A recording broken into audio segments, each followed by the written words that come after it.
예수께서 또 가라사대 너에게 평강이 있을지어다. 아버지께서 나를 보내신 것 같이 나도 너희를 보내노라. 도대체 부활신앙이라고 말하는 것은 어떤 신앙을 말하는 것인가? 제자들이 예수님의 부활을 증거할 때 그들은 죽음도 두려워하지 않았습니다. 예수 그리스도의 부활의 복음을 전하는 열망 하나로만 가득 차 있었습니다.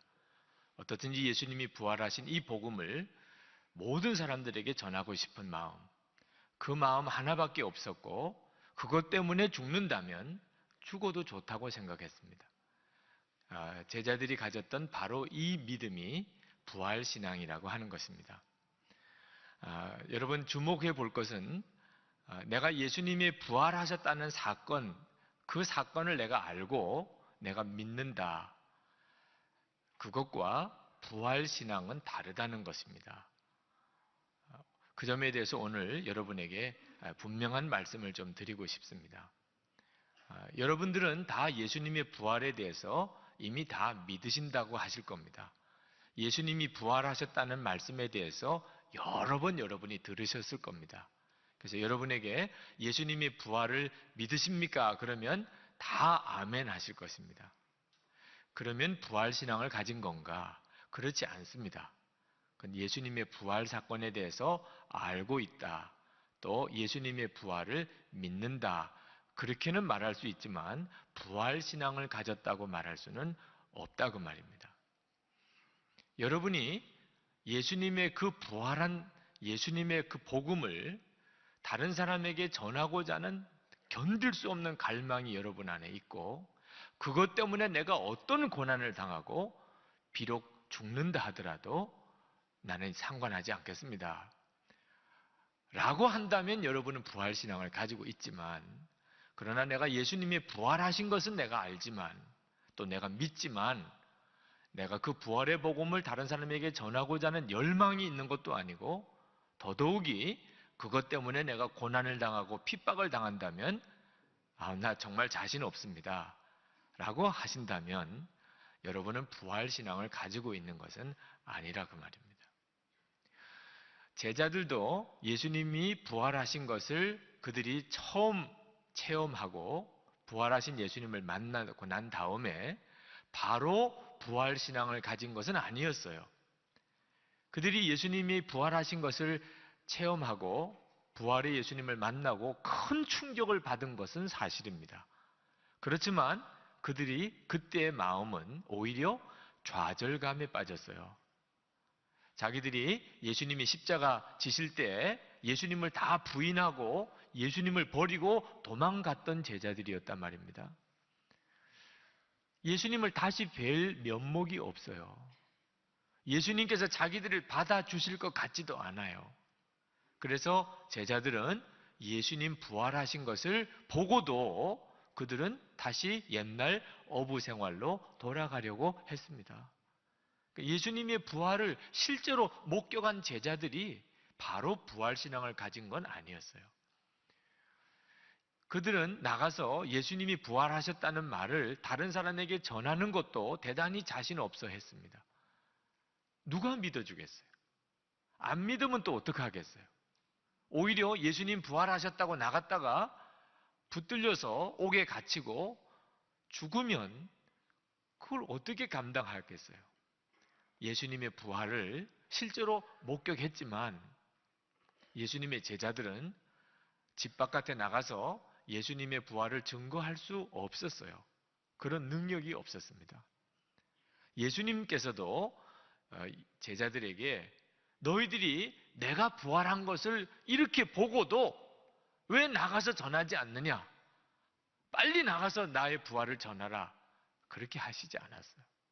예수님께서 오히려 제자들을 붙드셨어요. 나가지 마. 기다려. 아직은 안 돼. 기다려. 그러셨어요. 아니, 부활하신 예수님을 직접 만났는데 뭘 또 기다려요? 성령이 오시기까지 기다리라고 그러셨어요. 예수님께서 제자들에게 아직도 부활의 신앙이 없다는 것을 아셨어요. 부활의 신앙은 어떻게 얻어지는 거지요? 내가 예수님이 부활하셨다는 그 역사적인 사실을 분명히 내가 믿는 것과 함께 성령께서 내게 임하셔야 부활신앙을 가지게 됩니다.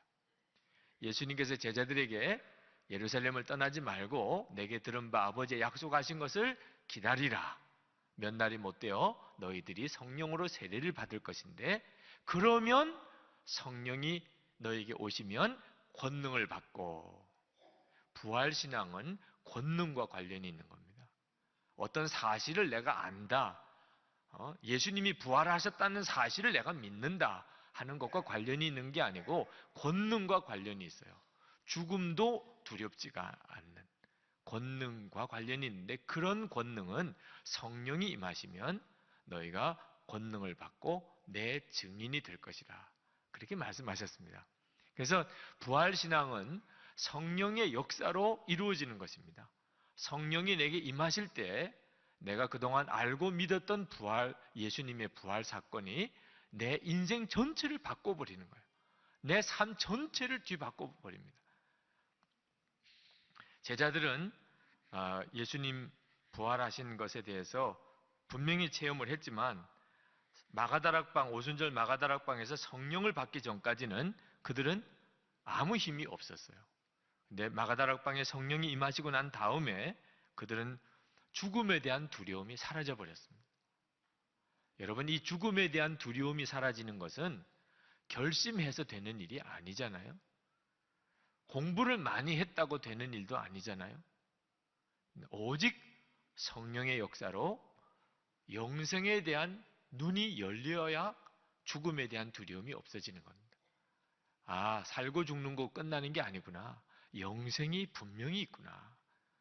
부활의 영광을 성령의 역사로 분명히 눈 떠야 비로소 죽음이 아무것도 아니구나. 그런 확신이 오게 된다, 그 말입니다. 가장 놀라운 일, 정말 예수 믿고 우리가 누리는 가장 놀라운 역사가 바로 이 부활신앙인데, 그것은 내 마음속에 설명할 수 없는 평안이 오는 겁니다. 부활하신 예수님께서 제자들에게 오늘 21절에 너희에게 평강이 있을지어다 하고 말씀하셨어요. 그 부활하신 예수님께서 우리에게 역사하시는 가장 놀라운 것은 세상이 줄 수 없는 놀라운 평안입니다.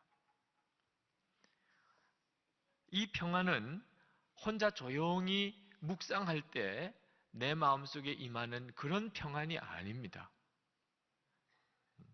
예수님께서 제자들에게 너희에게 평강이 있을지어다 하시고 바로 이어서 아버지께서 나를 보내신 것 같이 나도 너희를 보낸다 하고 말씀하셨어요.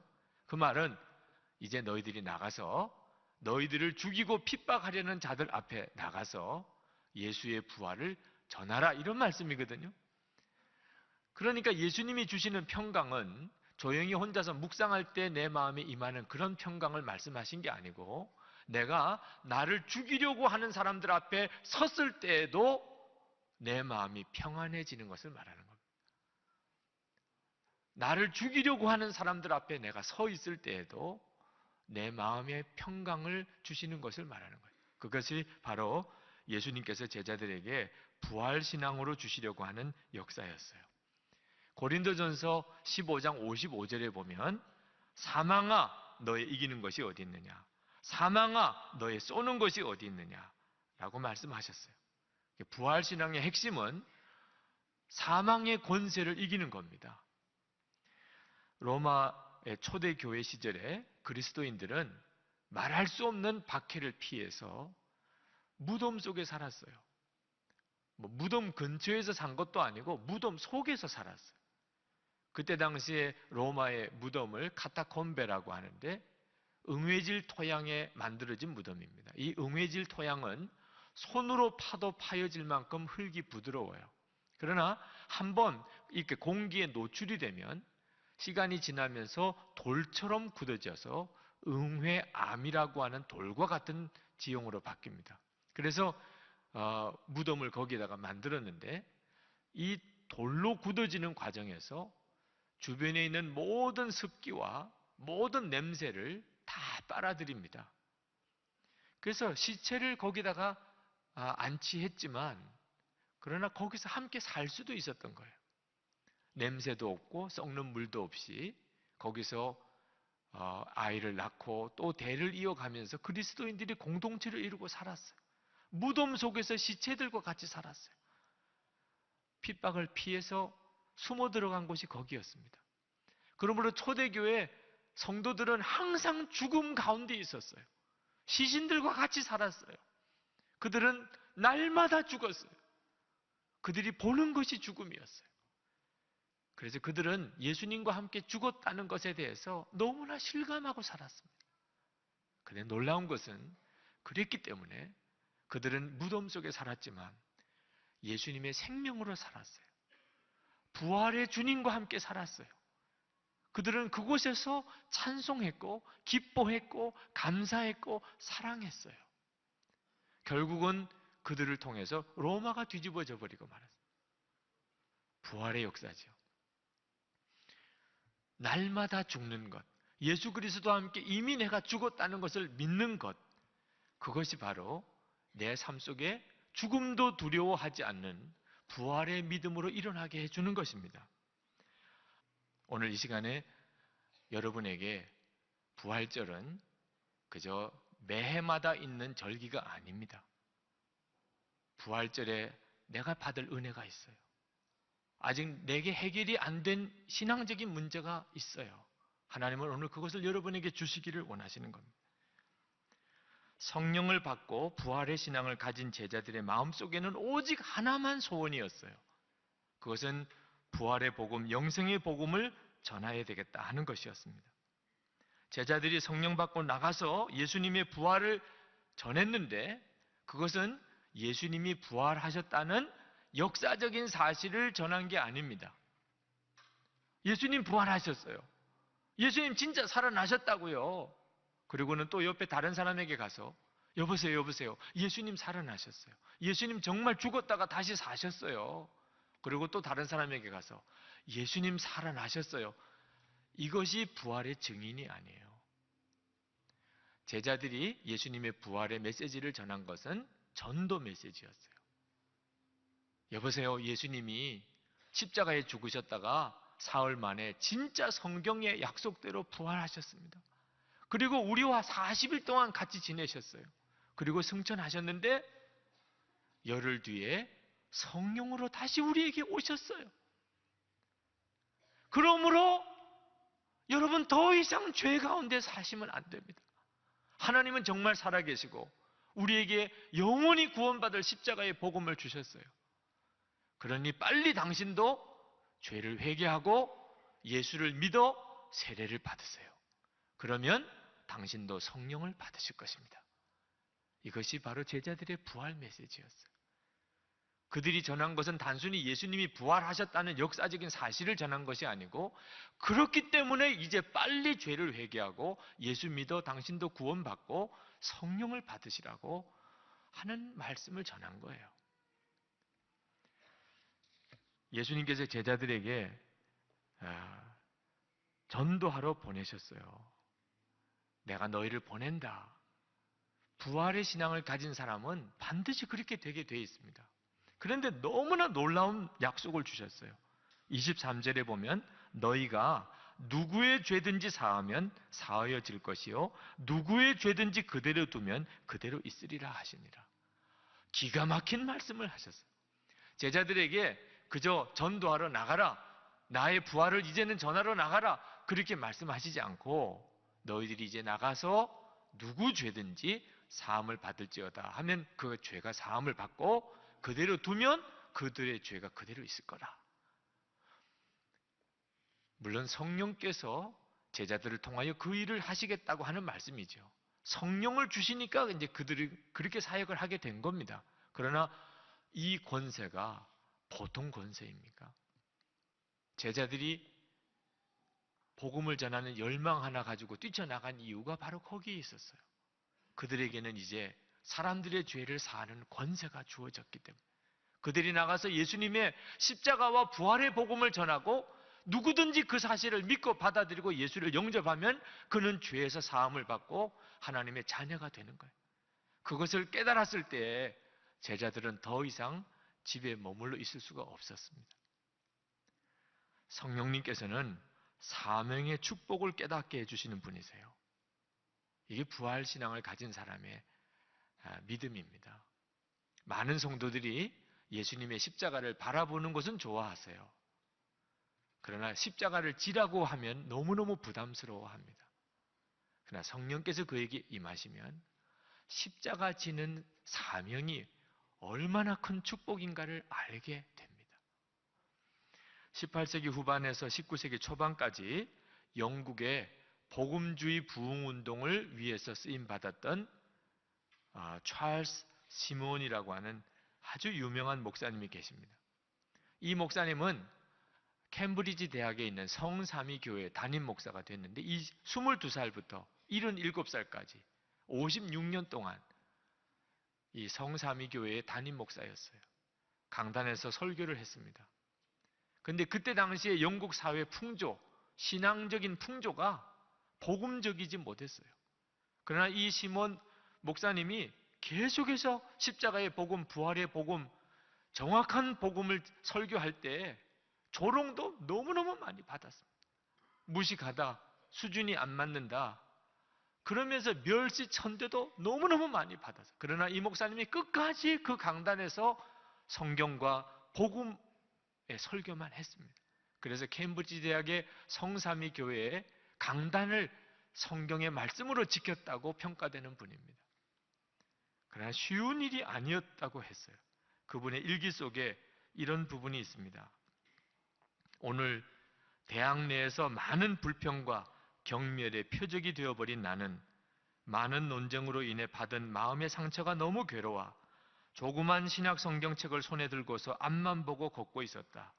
나는 하나님께 말씀 한마디라도 주셔서 저를 위로해 주시면 좋겠습니다 하고 기도하였다.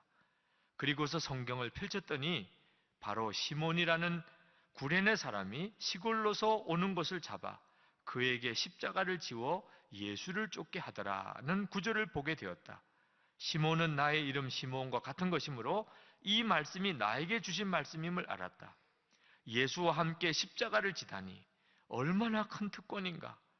나는 그것으로 충분하였다. 기뻐 펄쩍펄쩍 뛰면서 주님, 십자가를 지겠습니다. 십자가를 내게 지워주십시오 라고 소리 질렀다. 이때부터 핍박은 나의 이마에 둘리워진 영광의 면류관이 되었다. 여러분, 이런 믿음이 어디서 나오지요? 예수님과 함께 십자가 지는 것이 이것이 내게 주어진 특권이구나. 하나님 나에게 십자가를 지워주세요. 이렇게 기뻐 펄쩍펄쩍 뛰면서 하나님께 구했다고 하는 도대체 이 역사가 어떻게 일어나는 거지요? 성령께서 하시는 거죠. 성경의 약속처럼 예수 그리스도께서 하시는 일이다. 지금도 예수님은 우리 가운데 함께 계셔서 당신의 일을 하고 계시다고 하는 사실을 정확하게 눈뜨고 나니까 십자가 지는 것도 축복이더라 그 말입니다. 초대교회 당시에 핍박자들은 그걸 몰랐어요.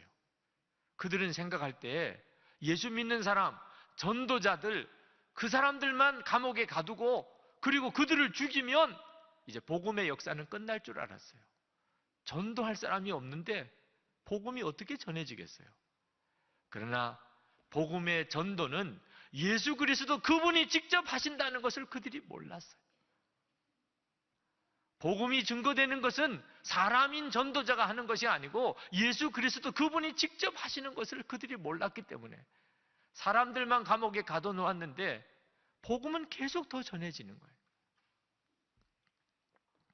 그러므로 성도 여러분, 여러분도 부활의 영이신 성령님을 주목해 보셔야 됩니다. 항상 그리하셔야 돼요. 여러분이 언제 어디서 있든지 성령으로 우리 가운데 오신 예수 그리스도 그분이 부활의 역사로 지금도 역사하고 계세요. 노벨 문학상을 받은 소련의 작가 솔제니친이 스탈린 치하에서 체제 비판 발언을 했다가 그가 시베리아 수용소로 끌려갔어요. 가족들 다 흩어지고 그리고 말할 수 없는 고통스러운 세월을 거기서 수용소에서 보냈습니다. 하루에 14시간씩 노동하고 도무지 견딜 수 없는 추위 속에서 병까지 들었어요. 암이 생겼습니다. 장암이에요. 솔제니친이 더 살고 싶지가 않았어요. 이 수용소에서 나갈 수 있다는 소망도 안 보이고 몸이 병들고 죽어가니 죽고 싶었어요. 그러나 죽을 수도 없었어요. 어떻게 죽어야 될지 그때 생각이 났습니다. 내가 사람들이 모여 있을 때 철조망 있는 쪽으로 달려가면 그러면 간수들이 총을 쏘아 죽여주지 않겠나. 그러면 되겠구나. 간수들이 나를 죽여주겠구나. 그래서 그가 정말 그리했습니다. 사람들이 모여 있는 시간에 그가 철조망 쪽으로 뛰쳐가려고 일어났어요. 근데 자기가 전혀 알지 못하는 어떤 한 사람이 자기 앞을 딱 가로막더니 바닥에다가 십자가를 그리고는 자기 보고 그것을 바라보라고 하고 지나갔어요. 누군지도 모르는 사람입니다. 그 십자가 이미 본 적이 있는 십자가, 성경도 다 알고 있는 솔제니친이지만 그 사람이 바닥에다가 그려놓은 어설픈 그 십자가를 보는 순간에 말할 수 없는 마음의 평강이 임했어요. 설명할 수 없는 평안이 마음에 오는 거예요. 순간에 그 사람이 예수님께서 보낸 천사인가 보다. 내가 지금 스스로 죽을 길을 가는 것을 막으시는 천사인가 보다. 그렇게 생각을 하고 그는 자살을 포기합니다. 그때 그 수용소 안에 유대인 의사가 한 사람이 있었어요. 콘필드라고 하는 의사가 있었습니다. 그도 역시 스탈린에 대해서 비판적인 말을 하다가 수용소로 끌려왔어요. 수용소에서 수용소에 있는 환자들을 돌보는 의사 일을 하고 있었습니다. 어떤 그리스도인이 그에게 끊임없이 복음을 전했지만 그는 예수를 믿기를 완강히 거부했습니다. 기독교인들이 유대인들을 너무나 핍박했던 것 때문에 기독교에 대해서 앙심이 있었고 반감이 있었어요. 절대로 나는 예수를 안 믿는다고 했습니다.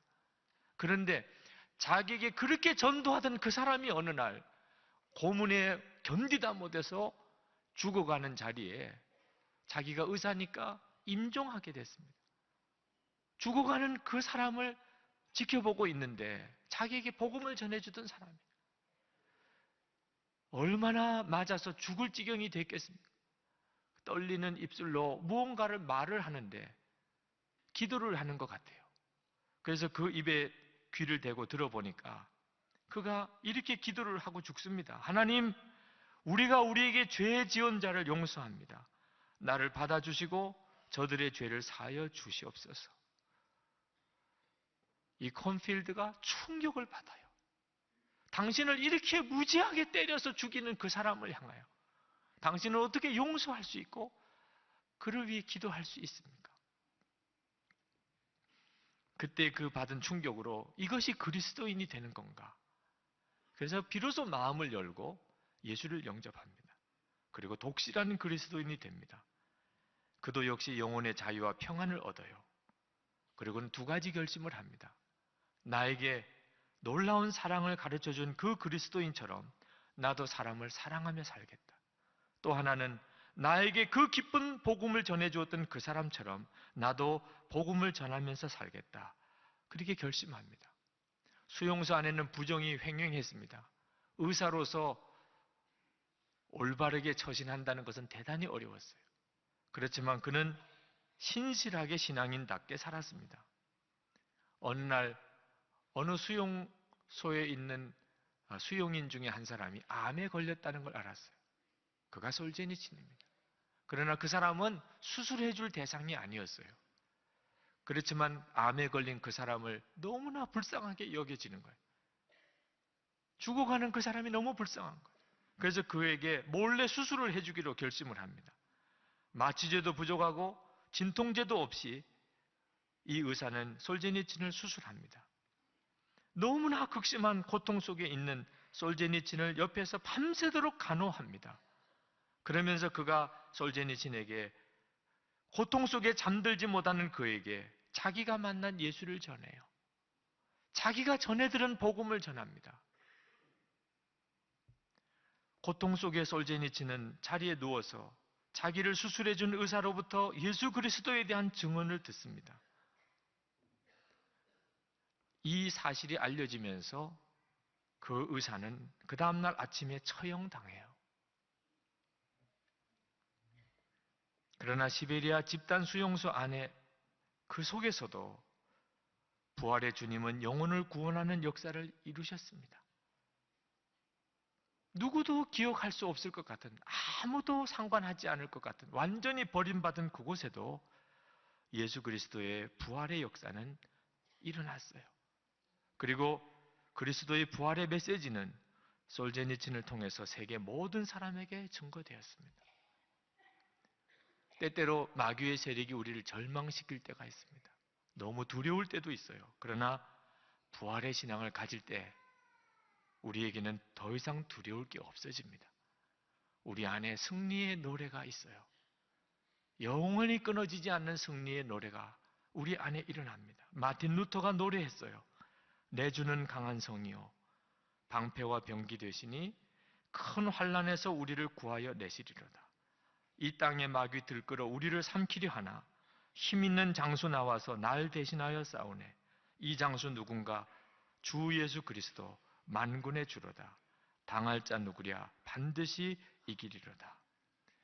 오늘 이 시간에 부활하신 주님께서 성령으로 여러분 가운데 오셔서 여러분 안에 이 승리의 노래가 터져나오게 해주시기를 축복합니다.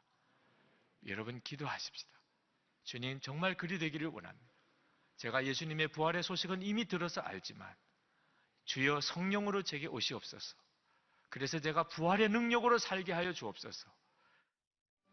이 프로그램은 CTS 방송가족의 사랑과 후원으로 제작되었습니다. 후원 전화 02-6333-1003번, ARS 060-800-1111번으로 전화주세요.